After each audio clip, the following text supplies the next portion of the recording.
안녕하세요. 최승윤 작가입니다. 오늘은 제가 이해하고 있는 전 세계 정세에 대해서, 지금 현재 정세에 대해서 말씀을 드리도록 하겠습니다.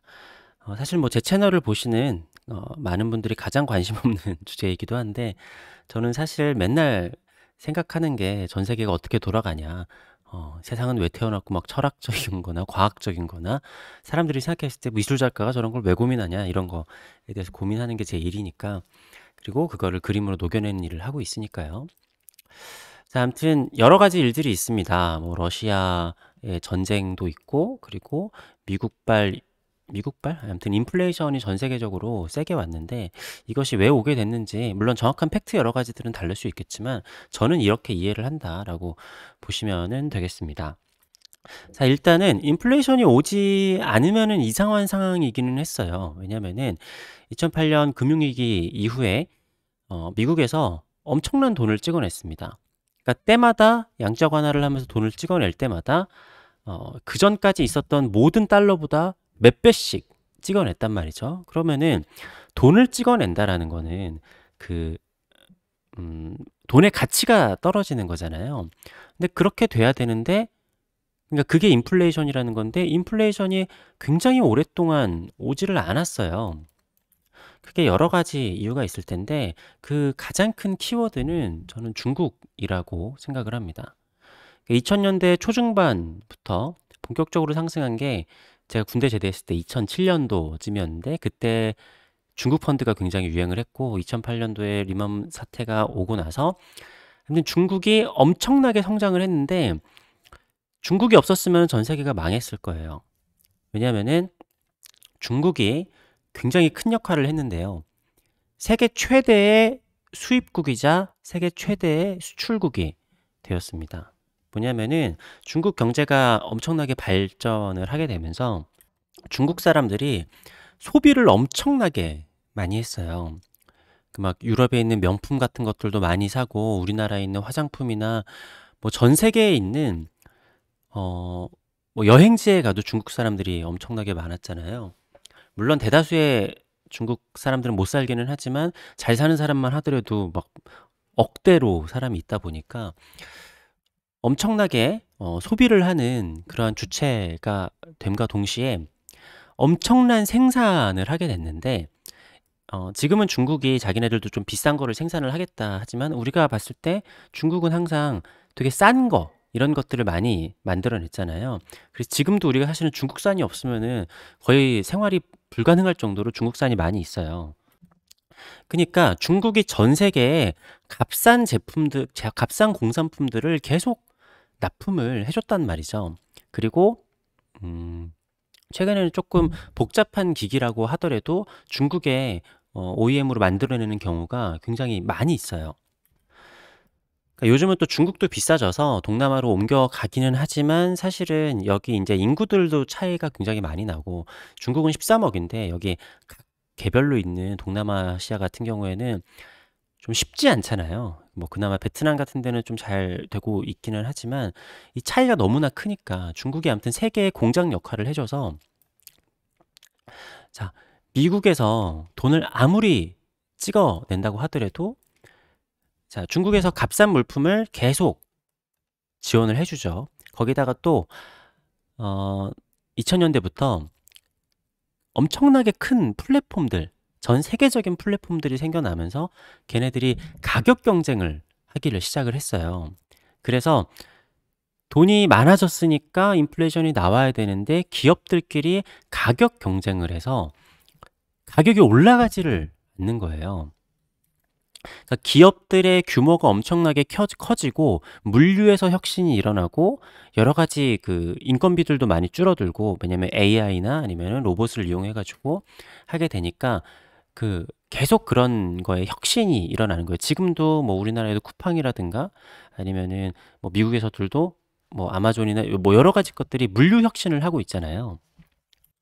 아무튼 그래서 기업들끼리 가격 경쟁을 하면서 또 인플레이션이 오지 않은 그런 것도 있었어요.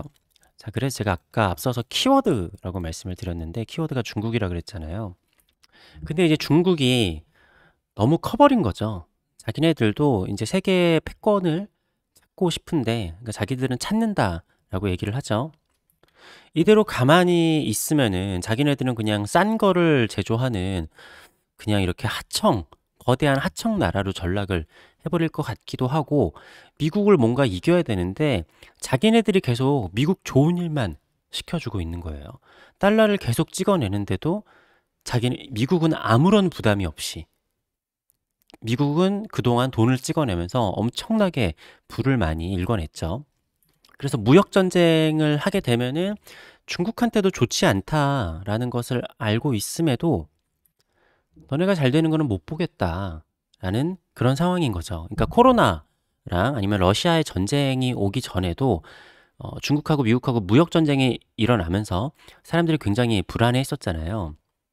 그러니까 우리나라도 야 그럼 우리 미국 편에 붙으면 되지라고 할 수도 있겠지만, 지도 보면 아시겠지만 우린 중국이랑 엄청나게 가깝습니다. 게다가 우리나라의 거의 모든 무역 흑자는 중국을 상대로 이루어지고 있는 거기 때문에 우린 사실 뭐 미국도 중요하고 중국도 중요해요. 근데 우리가 흑자를 보고 있는 나라를 무시하면 안 되는 게, 자, 우리가 일본이 우리나라한테 그 무역 전쟁을 선포를 했었잖아요. 근데 일본도 마찬가지로 자기네들의 무역 흑자가 일어나는 나라가 대한민국이었어요.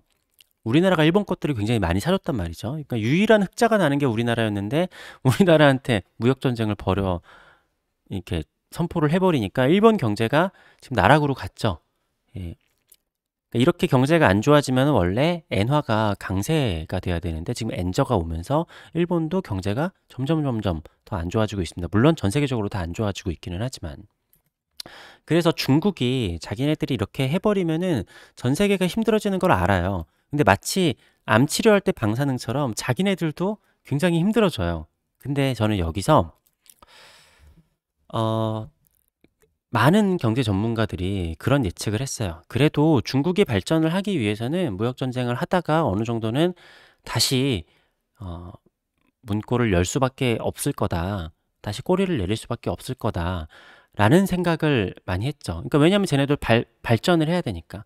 그러니까 최근에도 중국이 경제 부양책을 발표를 할 거다. 경제 부양책을 할 거다라는 기대를 했는데 중국 뭐 주식시장 같은 경우에도 계속 떨어지고 있어요. 그죠? 이게 사람들이 저점이라고 생각했는데 떨어지고 저점이라고 생각했는데 떨어졌어요. 왜? 이상하다. 이 정도 됐으면은 중국에서 부양책을 마련을 하고 금리 인하를 단행을 할 거다라고 생각을 했어요. 그게 정상적으로 생각했을 때 그런 거니까. 근데 여기서 저는 이건 제 생각인데요. 지금 러시아하고 중국하고의 가장 큰 키워드는 경제 성장이랑은 좀 다른 것 같습니다. 뭐냐면은 저는 지금 독재 국가들의 관점에서 봐야 한다라고 생각을 하고 있어요. 그러니까 중국도 시진핑이 지금 3년임을 하면서 사실상 독재 국가 쪽으로 방향을 가고 있고, 러시아 같은 경우에는 푸틴이 지금 20 몇 년을 해먹었는데 죽을 때까지 해먹기 위해서 하고 있죠. 그래서 저는 그러니까 러시아, 중국 지금 보면은 이러한 일을 터지기 전에 자기네들끼리 굉장히 많은 준비를 해놨다라는 게 조금 밝혀졌잖아요. 자기네들끼리 거래하는 거는 뭐 자기네들끼리 통화로 거래를 할 수 있게도 해놨고, 뭐 여러 가지 지원도 해주고, 지금도 보면 유엔에서 아니면 세계적으로 발표할 때 중국은 러시아의 우크라이나 침공을 지지를 하고 있습니다. 그러니까 우리끼리 같이 해보자 이거예요. 예. 그러면은 혼자 버티는 것보다는 좀 낫지 않겠냐, 라는 건데, 잘 생각해 보면은 독재 국가가 생겨났었을 때 초반에는 다들 경제를 부흥을 시켜요. 그러니까 러시아에서도 지금 푸틴의 인기가 높은 이유가 푸틴이 오기 전보다 푸틴이 오고 난 후에 확실하게 경제 성장을 이뤄냈잖아요. 그러니까 시진핑도 어떻게 보면 3년임이 가능한 이유가 시진핑이 온 이후로 경제 발전을 굉장히 많이 이뤄냈단 말이에요. 물론 관점은 다를 수도 있습니다. 뭐 그 전부터 있고 뭐 미국이 도와줬고 이렇게 볼 수 있겠지만 어쨌든 국민들은 그 지도자가 왔었을 때 경제 발전이 되는 게 굉장히 중요하고 거의 모든 독재 국가들이 그렇게 됐었어요. 근데 독재가 너무 길어지면은 사실은 대부분 독재 국가에서 많이 벌어지는 게 더 경제 발전을 하는 것보다 쇄국 정책을 하고 경제가 발전을 안 하더라도 적을 만들고 자기의 정권 유지에 더 힘을 쓰게 되는 거죠. 대표적인 나라로는 이제 북한이 있죠. 북한이 어떻게 보면은 이거 좀 오해하지 마시고 되게 대단한 나라입니다. 뭐냐면은 거의 모든 독재자들이 꿈꾸는 세상이죠. 어떻게 보면은 이런 나라가 없어요. 어, 그러니까 공식적으로는 왕정 국가가 아니고 누가 봐도 독재 국가인데 3대가 독재를 해먹고 있다라는 거는 어떻게 보면 거의 불가능에 가까운 일입니다. 지금 현대사회로 들어오면서 3대가 독재를 해먹는 나라는 제가 알기로는 없는 것 같아요. 뭐 아주 작은 제가 모르는 도시국가가 있는지는 모르겠지만 실제로 많은 그 루마니아의 그런 독재자 같은 경우에도 이제 북한에도 찾아가가지고 어떻게 하면 되냐 해가지고 김일성식 독재를 배워갔다라고 하죠. 어떻게 보면은 그 독재자들이 가장 꿈꾸는 게 이제 북한 독재인데 북한을 보면 아시겠지만 경제야 뭐 되던 말던 신경 안 쓰고 자기 체제, 정권 유지가 제일 중요하잖아요. 그러니까 우리가 금강산 관광이라든가 아니면은 개성 공단 같은 경우에도 쟤네가 경제를 발전할 생각이 있다라고 하면은 저렇게 하지 않겠지 했는데 예, 금강산 관광도 내버리고 개성공단도 내버렸습니다. 야, 이거를 경제를 살리고 잘 살 생각을 하면은 그렇게 하면 안 되는데 걔네들한테 독재 국가에서 경제는 1순위가 아닌 거예요. 자기의 정권을 지키는 게 가장 중요하지. 그렇기 때문에 어떻게 보면은 북한에게는 우리라는 남한이라는 그러니까 언제나 제1의 적이 있잖아요. 이게 사실은 정권을 유지하는 데 굉장히 득이라고 보거든요. 그러니까 루마니아나 아니면 세계에 굉장히 많은 독재 국가들이 있었는데 다 없어졌어요. 그게 이 북한 남한 같은 절대적인 적이 없는 게 저는 어떻게 보면 크다라고 봅니다. 그래서 독재를 하다 보면은 적을 만들어내야 되는데 그러니까 제 생각에 독재를 유지하기 위해서는 적이 필요해요. 그러니까 적이 있어야지 그 국민이 단합을 하잖아요. 그리고 전쟁이 일어나거나 하면은 야, 지금은 정권을 바꿀 때가 아니야. 지금은 우리 눈앞에 있는 적들을 처리하는 게 먼저야. 그러니까 내가 정권을 조금 더 잡고 있겠다. 그러니까 북한 같은 경우에도 야, 지금 되게 위기다. 막 미사일 쏘아 올리고 하면서 위기이기 때문에 지금은 뭐 그런 게 중요한 게 아니라 힘을 합쳐야 된다. 이렇게 되는 게 항상 패턴이거든요. 그러니까 저는 중국과 그러니까 러시아도 우크라이나를 쳐들어갔을 때 전 세계 사람들이 그렇게 생각했어요. 이게 러시아의 엄청난 타격이기 때문에 이거를 전쟁을 오래 끌지 않을 거다라고 전부 다 생각을 했었는데 제가 봤을 때 중요한 거는 경제가 중요한 거는 아닌 것 같아요. 경제가 파탄으로 가던 말던 독재를 이끌어 가기 위해서는 이게 필요한 이벤트였던 거죠. 그리고 이 러시아와 중국이 지금 서로의 생각이 같기 때문에 게다가 또 제가 저번에도 말씀드렸지만 중국이 대만을 먹던 뭐 아니면 뭐 북한을 먹던 아니면 다른 나라를 먹건 나라가 아니라 자기 나라 내에서도 지금 문제들이 있잖아요. 그렇기 때문에 러시아의 우크라이나 침공을 바라보는 거죠. 네. 그래야지 자기네들도 이렇게 했었을 때 전 세계 다른 나라들이 어떻게 도와주나 아니면 명분을 어떻게 세우나 이런 것들을 저는 보는 과정이라고 생각을 합니다. 그래서 사실상 지금 거기다 기름을 끼얹은 게 중국이 상하이, 베이징 이런 데들을 코로나 때문에 봉쇄를 하면서 더 심하게 왔잖아요. 그 세계 물동량의 중심지인 상하이에서 뭐가 이렇게 무역이 지금 되고 있지 않으니까 전 세계적으로 물품이 엄청나게 부족한 거죠. 거기다가 뭐 다 아시겠지만 러시아 원유라든가 뭐 우크라이나의 식량이라든가 여러 가지들이 다 이렇게 되는데 이게 다 복합적으로 온 거예요. 제가 아까 말씀드렸었던 미국이 애시당초 돈을 막 찍어냈는데 그러니까 앞서 얘기했었던 것들 그 중국의 힘 그런 거 외에도 이거는 미국만 가능한 건데 그럼에도 사람들이 중국보다는 미국인 거죠. 그런 게 있잖아요. "중국하고 누가 이길 것 같냐?"라고 하면은 갑론을박이 있지만 네가 시민권을 딴다면 중국에서 딸 거냐 미국에서 딸 거냐 그러면은 뭐 한 100명 중에 99 명은 미국에서 따겠죠. 심지어는 중국 사람들도 미국 시민권을 딸 것 같습니다. 그렇기 때문에 지금도 오히려 그러면은 달러가 우리나라 한국 돈에 비해서 가치가 떨어져야 되는 게 아니야? 하는데 미국 달러가 강세죠. 이럴수록 사람들은 미국 돈이 넘쳐나지만 그래도 미국 돈을 갖고 싶은 거예요. 그래도 달러를 갖고 싶은 거죠. 그래서 그게 그나마 미국을 지금 어떻게 보면은 버티고 있는 힘인 거죠. 그러니까 이 모든 게 미국이 너무나 강한 강대국이기 때문에 양적 완화를 그렇게 했는데도 이러한 모든 일들을 버틸 수 있는 게 그러니까 미국이니까 가능한 얘기는 합니다. 그러니까 그것에 대해서 중국과 러시아가 반기를 들었다. 예, 라고 보면 되겠습니다. 그래서 러시아와 중국이 결국에는 어렵겠죠. 어려운데 자충수를 두는 거를 감수하면서까지도 미국의 질주를 막고 싶다. 그리고 러시아와 중국이 이제 독재에 접어들고 뭐 러시아는 예전부터 독재기는 했지만 러시아도 사실은 푸틴이 많은 경제를 살리긴 했지만 더 이상 더 끌어올릴 원동력은 없었던 것 같아요. 그렇기 때문에 외부와의 싸움으로 눈을 돌리는 것 같고 중국 같은 경우에도 시진핑이 어떻게 보면 이제 십몇 년 이상 하게 되면은 저는 독재로 접어드는 게 아닌가라는 생각이 드는데, 그러니까 애초에 3년임이 안 되는데 뭐 법도 바뀌고 하면서 3년임을 하는 거잖아요.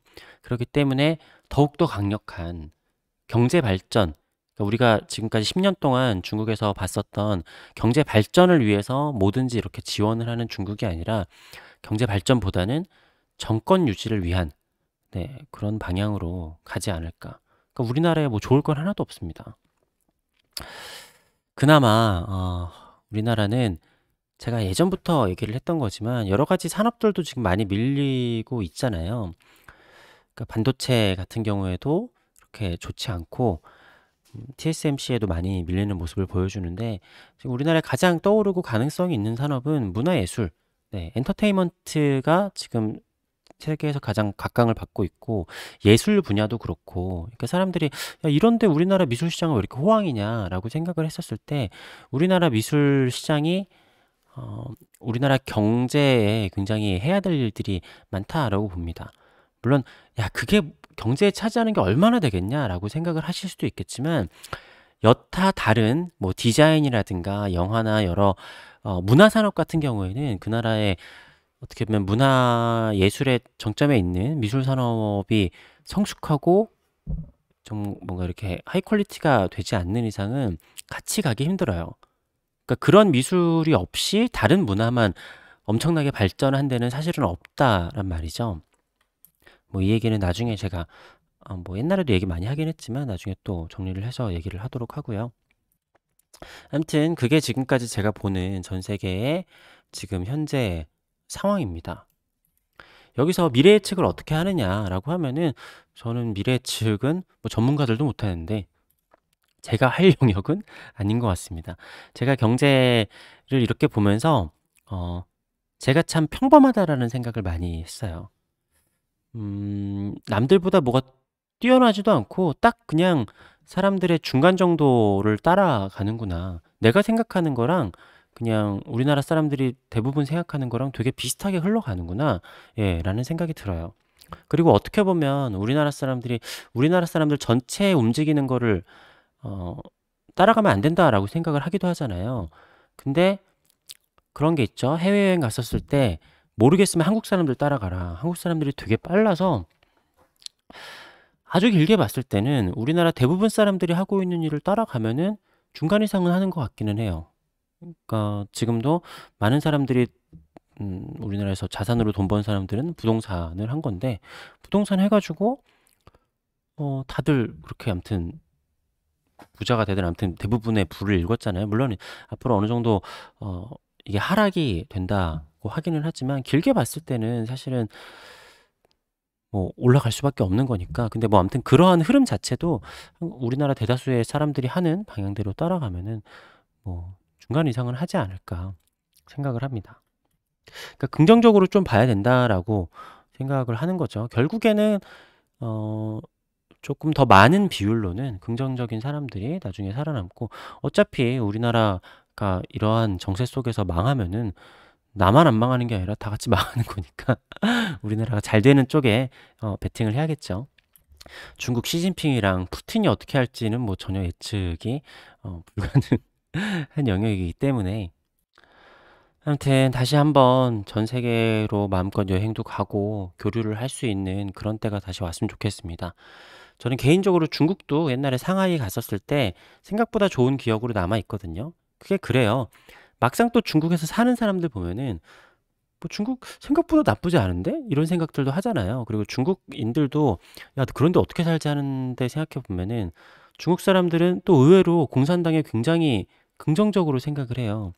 근데 그 관점에 생각해 보면 또 이해할 수도 있는 것도 있습니다. 뭐 예를 들어서 중국이 13억 인구인데 인도도 인구는 비슷하잖아요. 그리고 사실 뭐 50년대나 70년대 이럴 때 보면은 인도랑 중국이랑 경제가 크게 차이도 없었어요. 근데 지금 중국이 훨씬 잘 살잖아요. 그러니까 그러한 관점을 생각해 보면 중국 사람들은 아, 공산당이 그렇게 강하게 하기는 하지만 그래도 저렇게 하니까 우리를 발전을 시킨 거다라고 라는 생각이 중국 사람들은 강하게 있는 것 같더라고요. 그러니까 인도는 뭐 아시겠지만 중앙 정부가 막 엄청나게 강력하게 뭔가 통제도 잘 안 되고 다 그냥 다양하게 살잖아요.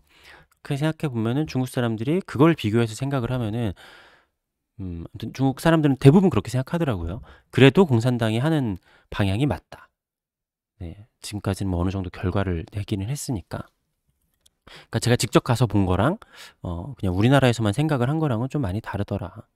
그러니까 우리나라도 사실 중국이랑 직접 막 여행도 자유롭게 가고 교역도 자유롭게 한다고 하면 우리나라가 사실은 제일 이득을 볼 수 있는 나라겠죠. 그러니까 미술 시장도 그렇고, 네.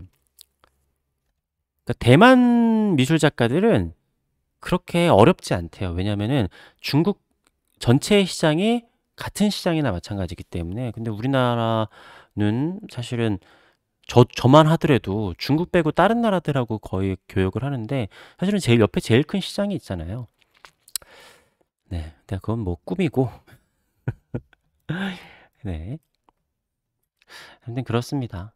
아무튼 인플레이션이 심하게 와서 제가 한 가지 더 미술 시장 쪽의 예측을 말씀을 드리자면은 미술품 가격, 작품 가격은 물론 너무 지금까지 오른 작품은 모르겠지만 더 올라갈 것 같아요. 예. 제가 그전에도 재료값이 엄청나게 올랐다 그랬잖아요. 근데 제가 올해 초에 그거 말씀드렸는데 지금 그냥 모든 게 다 너무나 올라갔어요. 네. 그래서 갤러리도 그렇고 작가도 그렇고, 그러니까 지금 막 호당 막 100만 원 하시는 뭐 그런 분들 말고 진짜 그냥 리즈너블한 가격이신 분들은 이 가격으로 지금 벌어가지고 모든 게 너무 올라가지고 수지가 안 맞는 상황으로 오는 거예요. 그렇기 때문에 작품 가격은 더 올라갈 것 같습니다. 네. 그러니까 너무나 많이 올랐어요.